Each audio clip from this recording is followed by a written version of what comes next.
Assalomu alaykum rahmatullohi va barakatuhu. Farzand tarbiyasi haqidagi darsimizga xush keldinglar. Farzand ota-onaning yurak parisi va ko'z qarchug'i. Yurak parimiz bo'lgan, ko'z qarchug'imiz bo'lgan suyumli farzandlarimizni islom bizdan talab qilgandek ilg'or munavvar qilib tarbiyalab chiqish uchun albatta o'zimizmi har tarafdan izlanishimiz, o'rganganlarimizni amaliyotga tatbiqlashimiz to'lim zarurdir. Undaqda diqqatinglar davomliq farzand tarbiyasi haqidagi darslarimiz bo'lsin. Ayol tanlashdagi ikkinchi nuqta nasablik ayolni tanlash. Ota-ona tarafdan birinchi bo'lib bolaga xos qilingan ish nasabdir. Chunki mirosxo'rlik faqat bolaning ota-onasi cheklanib qolmaydi. Bola ba'zida bo'g'illari va bo'g'illarining otalari, hatto bo'g'illarining bo'g'illaridan ham miros oladi. Shuningdek, bola urug' ajdodlarining har bir tabiqasidan ma'lum darajada sifat va aloyidliklarni o'zlashtiradi. Bolaning ota taraf yoki ona tarafdan bo'lsin, ajdodlar bilan zich munosabati bo'ladi. Payg'ambar sallallohu alayhi vasallam bu haqda mundaq degan: "O'zinglarga loyiq ayollarni tanlanglar. O'zinglarning xilinglardan o'ylaninglar va qizinglarni o'zinglarning xilinglardagi kishilarga yotliq qilinglar." Payg'ambarimiz sallallohu alayhi vasallam kishilarni qiziqtirib, tanlashga eng loyiq va nasabi isl ayollarning Quraysh ayollari ekanligi haqida mundaq degan: "Quraysh ayollari to'yga mingan ayollarning eng yaxshilaridir. Ular bolalarga nihoyat yaxshi qaraydi. Erlarga bek ko'ngil bo'ladi." Hadisdagi ahnahu degan so'z ular bolalarga bek kuyinadigan ayollar degan ma'noni, al-haniyatu ala valadiha degan so'z eri o'lib ketsa to'y qilmasdan bolalar qaraydigan ayollar degan ma'noni bildirdi. Qurayshning solih ayollaridek isl nasablik ayolga erishalgan kishi ayol tanlashdagi maqsadga yetgan va Alloh taolo oilasiga ko'p yaxshiliklarni jamlab bergan kishidir.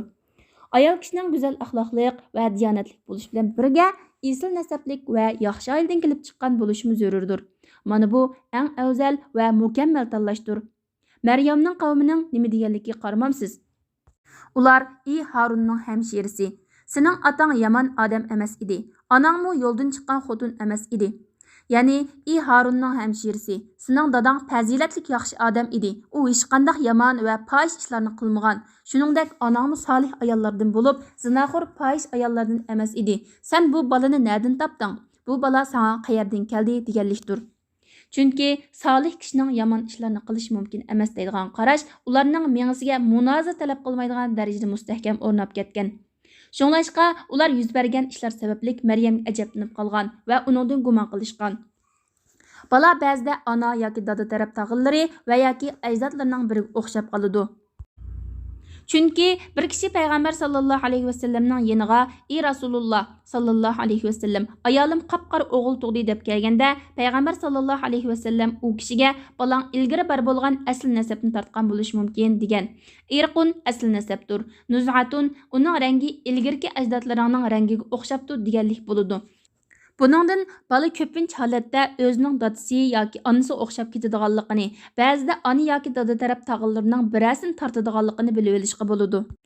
Ya'ni shuni aniq bilib olish kerakki, go'zal axloq va taqvolik bilan bezalmagan isl nasabning hech qanday qadr-qimmati bo'lmaydi. Demak, isl nasab dindor bo'lish, oshkor va yoshirin holatda Allohga ixlos qilish bilan manfaat beradi. Har qanday bir odamning amali uni orqada qoldirgan bo'lsa, nasabi uni hargiz oldiga chiqara olmaydi. Shuning uchun islom Abu Lahab kafir bo'lganligi uchun uning o'rnini tushirgan. Salman Farisi, Suhayb Rumi va Bilal Habashidagi kishilar mu'min bo'lganliklari uchun ularning o'rnini yuqori ko'targan.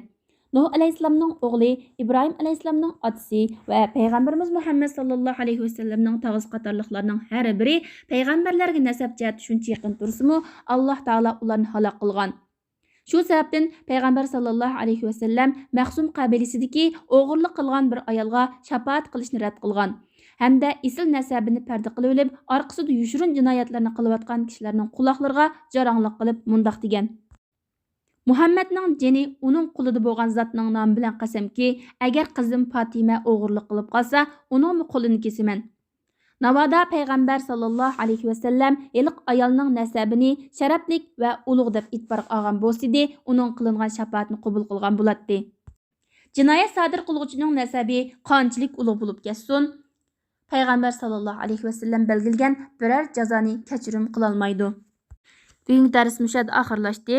Yaqtırıp anlığınыңlar üçün Allah həmmіңlardan razı bolsun. Allah həmmіңlarning oilasiga xotirjamlik, baxt-saodat, xushallik ato qilsin. Farzandlaringlar din uchun xizmat qiladigan, jamiyat uchun töhfa qo'shadigan yaramliq avlodlardan qilib bersin. Kelar qatimliq darsda ko'rishayli. Allohga omonat.